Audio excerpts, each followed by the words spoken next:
Səddam Hüseyn hakimiyyətə tam gəlməzdən əvvəl ən böyük addımlarından biri 1972-ci ildə atılır.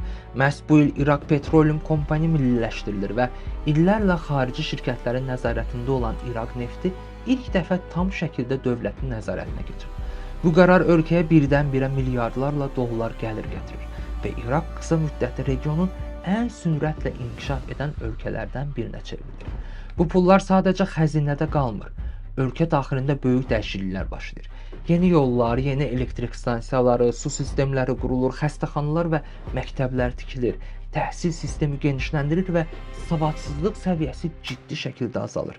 Qadınlara təhsil almaq və işləmək imkanı verilir. Kənd təsərrüfatı modernləşdirilir və dövlət sosial proqramlarla əhalinin həyat səviyyəsini yüksəltməyə başlayır. 1970-ci illərin sonuna doğru İraq artıq Yaxın Şərqin ən inkişaf etmiş ölkələrindən biri hesab olunurdu və bir çoxları üçün bu dəyişikliklərin arxasında duran əsas fiqur məhz Səddam Hüseyn idi. Onun çıxışları televiziyada daim göstərilir, şəkilləri hər yerdə asılır və tədricən onun ətrafında güclü bir şəxsiyyət kultu formalaşmağa başlayır. İnsanlar onu sadəcə prezident yox, ölkəni dəyişən lider kimi görməyə başlayır.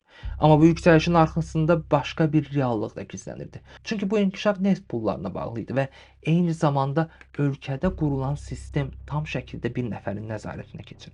Ordu böyüyür, silahlanma artır və dövlət getdikcə daha çox güc üzərində qurulmağa başlayır.